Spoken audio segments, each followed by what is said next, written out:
For 3 years, Nadia and I weren't just dating. We were building something. A shared life. We split the rent, grocery runs, Netflix passwords. We argued about dishes, laughed over takeout, and stayed up late dreaming about the future. It wasn't perfect, but I believed in us, in the quiet certainty that whatever came our way, we'd face it together. Then came an ordinary Tuesday that would quietly, devastatingly, unravel it all. We were curled up on the couch, wine glasses in hand, a forgettable movie flickering in the background. Conversation drifted lazily from her work stress to what we might cook tomorrow. Comfortable silence, the kind that comes only when two people truly know each other. That's when she shifted beside me and asked, voice hesitant, "Can I ask you something and you won't get upset?" I nodded, thinking it would be about something trivial. A new job offer, maybe a secret birthday plan. She paused, bit her lip like she was chewing on the weight of her next words. Then she said it. "How would you feel if I wanted a one-night pass with someone else?" I blinked, thought maybe I misheard. I waited for her to laugh, to tell me she was kidding, but she didn't laugh. Instead, she leaned forward, eyes searching mine. "It's not that I'm unhappy," she said quickly. "I love you. I do. It's just, you're the only person I've ever been with. I've never had a fling. Never wondered what someone else might feel like.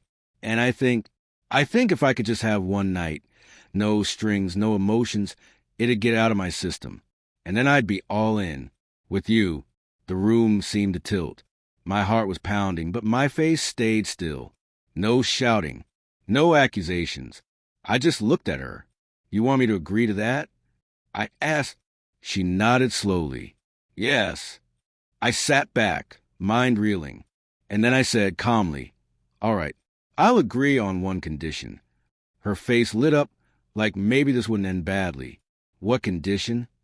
I met her eyes. "I get one night with your best friend." Her entire body froze. The color drained from her face. She let out a weak, uncertain laugh. "You're joking, right?" "No," I said, voice flat.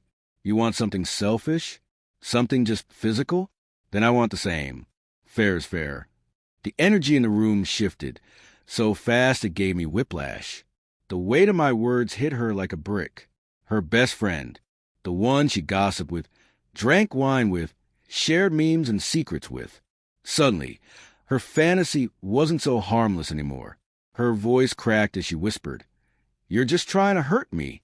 "No," I replied. "I'm showing you what you just did to me."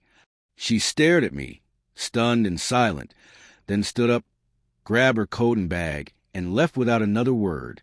The door slammed behind her. I didn't chase after her, didn't call. I sat in the empty room, the movie still playing but long forgotten. I wasn't angry, just hollow, like something vital had quietly snapped inside me, something I thought was unshakable. 2 days passed. No messages, no missed calls, just silence, the kind that feels less like a break and more like an ending. On the third day, just as the sun dipped beneath the horizon and the clock neared 8 o'clock, a knock echoed to my quiet apartment. I opened the door to find Nadia standing there, disheveled, exhausted, her hair undone like she hadn't touched it in days, and her eyes red and swollen. Cleaned her phone as if it were the only thing keeping her tethered to reality. "Can we talk?" she asked softly, her voice brittle and frayed at the edges. I stepped aside without a word and watched her move toward the chair like she was carrying the weight of 1,000 regrets. She sank into it, hands shaking in her lap, eyes searching the floor as if it held the right words. "I was wrong," she said, barely above a whisper. Her voice cracked like something fragile, giving way under pressure. "When you said that about her, about my best friend, I felt sick, actually sick. I saw it, I imagined it, and it shattered me." Her eyes brimmed again. "I cried the whole night. Couldn't sleep. Couldn't eat. It twisted inside me, this pain I'd never expected to feel. And that's when it hit me. That's exactly how you must have felt when I asked you." She looked up then, raw and stripped of all defenses, her face a canvas of sorrow and sudden clarity. I didn't see it until I felt it. How selfish I was. How thoughtless. I was curious, sure, but I didn't stop to ask what might cost you. I'm so sorry. The room was heavy with silence, her apology suspended between us like something sacred. I took a breath, steady and slow, and met her gaze. Good, I said quietly. That was the point.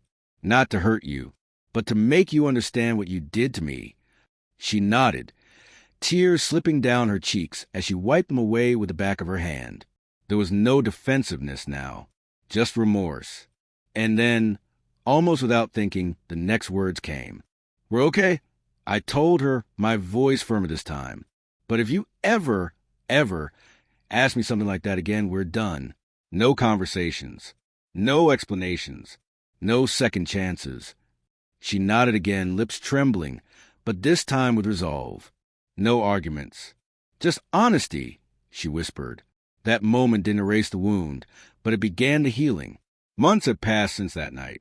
We're still together. In many ways, we're stronger. But we're not the same, and that's not a bad thing. That night rewired the way we speak to each other. It reshaped how we guard what we have. Trust isn't just given, it's defended. People love to say that relationships thrive on openness, and I believe that's true. But openness doesn't mean testing the limits of your partner's love and calling it honesty. It doesn't mean making selfishness look noble because it wears the mask of curiosity. Sometimes it takes a mirror to reveal what we refuse to see. And that night, Nadia finally looked and understood